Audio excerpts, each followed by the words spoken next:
proximity and transportation. Back in the old days when you had, you walked or you either maybe had a horse, you married the girl next door or the girl down the lane. Or if you're in a state that didn't forbid it, you skipped that, you kept the horse. As things progressed and you got wheeled vehicles and vehicles with gasoline-powered engines, you'd go into town or you'd go into another state. You could find more. Your horizons expanded. But you still weren't going to find that Russian hottie. Or you weren't going to find that little French maid unless you were over there for either baguettes or to drop bombs on people. You weren't really going to be over there for anything to do with that. But then, along comes the internet. And aside from porn, which is not what this is about, but I think, God, for it every day. You can now talk to anybody, anywhere in the world. You can literally find your soulmate, that love of your life, anywhere. Granted, 10 times out of 10, the bottle of wine that you're looking at that picture of is probably Abe Vigoda in a sundress. You got it, 7 out of 10, 3 out of 10. That's like, wow, better odds than high school. And technology has really helped us with a lot of, especially for guys. You might have noticed guys sometimes aren't really quick on their feet about certain things. And on top of women like to ask us the damnedest questions. Stuff we can't answer correctly no matter what you say about it. Like when you're with your girlfriend or whatever and she says, honey, be honest with me. Is she hot? Either way you answer this, you're fucked. You can be honest with me. Well, yeah, she is. You cheating bastard. You've slept with her already up here, haven't you? Or, no, honey, I didn't notice you was a woman until you told me. You're a lying son of a bitch. You're just never going to win that. But now, with the internet, we have the greatest thing that's ever existed. Instant messaging. Because not only does it give us guys time to sit and think and come up with a good answer, but since we're not that swift, we can bring in wingmen.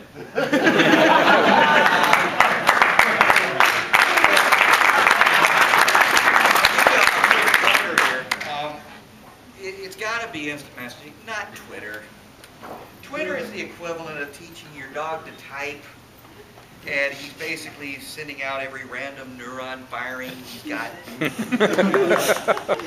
I caught the ball, I hate cats, I love to hit cats with balls, feedback, that's basically anything substantial with it. But with instant messaging, you can just sit there, you never know internet connections, how long the answer will take, and you can bring in your buddies. And one day there was this person I was talking to, and I pissed her off. I don't remember how. I guess there is such a thing as too soon to ask if you've got a hot sister.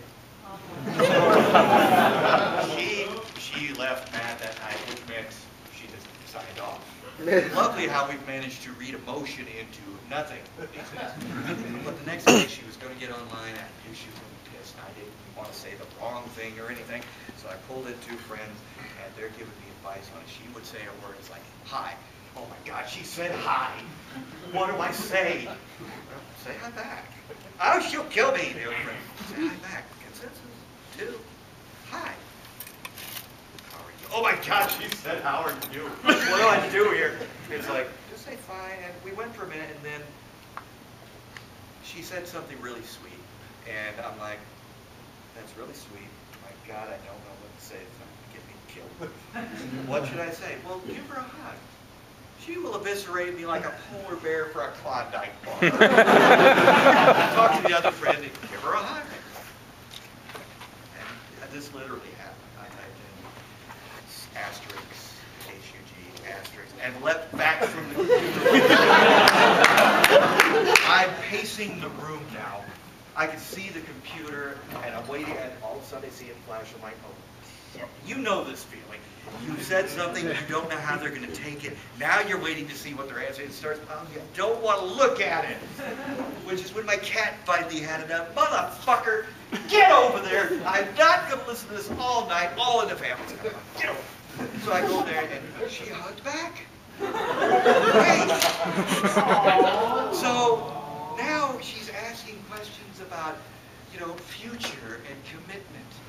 And I'm like, ask my wingman, what do I do? Tell her not to punt on the first down! It's Super Bowl Sunday. I'm screwed. Okay, the other guy, this is why you get two. You get balance the caliber. What do you think I should do? I'd whack her with your +4 staffer.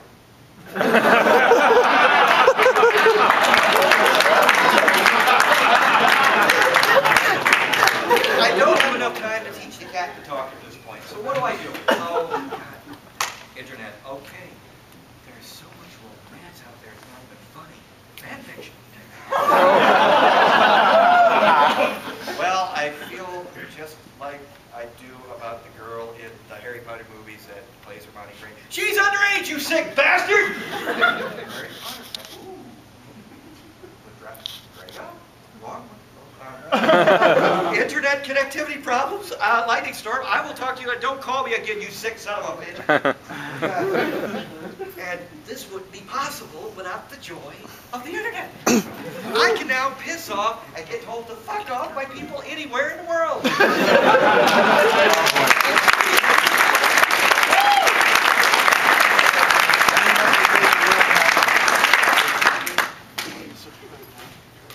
And I don't want to knock all day. I am a bit of a romantic, as I'm sure you've done. The way I look at things is there is some magic to romance. There are people that, you know, without the special technology and everything else, they do connect and they do find the right person. Like my grandparents. My grandparents, you know, despite being as different as they are about certain things, certain attitudes, found each other and found in both of themselves a love of beating a child nobody has ever known since biblical days. Because this is something else I've noticed that has changed, and it hasn't changed for the better. Back then, parents knew how to beat an ass. Or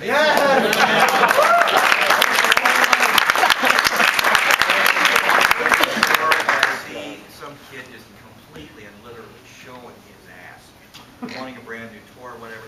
This kid is throwing fits. This kid is spinning on the floor like Shabba Ranks out of Electric Boogaloo. Parents are looking at this kid and they're just like, oh, just leave him alone. Bullshit! I'll run his ass into a paint shaker. But parents don't do that anymore these days. And you hear these kids go, you touch me, I'll call 911. Well, then you better start calling them real quick because I'm going to beat you while you're That's a good answer. While you're on the phone. Typical answer, and I like it. It's a good one. But there was another reason we couldn't do that. And the reason was, we had rotary phones. These things were made of Bakelite. They're mounted to the wall, or they had this thing called a cord, which you saw how I almost tripped over the one up here with the mic. You weren't getting away. And by the time you just dialed 9, they found you. So you weren't going to escape. And not only that, again, they knew how to beat an ass. It's not just the physical thing. It's knowing when and how to mess with that kid's mind. There was a time with my grandmother, we had gone shopping. My younger brother had stolen a Snickers bar. I was asleep in the back of the car.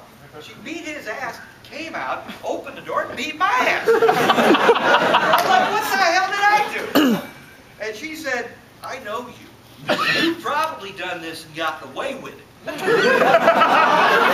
not playing this. I looked at her and she slapped me again. I'm like, what the fuck? Didn't say that, but you can guess what was going through my mind. She said, you were thinking about calling me a bitch. I am a bitch, but you better not think of it. Now what are you going to do? That was the magic. You didn't know what to do. You can't even think. You're like, Play-Doh. I don't know what to say, but don't touch me again. And the beauty part of it was the psychological part. Because my parents, especially my grandma, she was the Van Gogh of ass beating. She cut off an ear if it came down to it. But her best little trick, and she only used it a couple of times, was my granddad. Because my granddad only beat my ass a few times, 2 to be exact. And let me stop here. I did deserve every one of them. I mean, come on.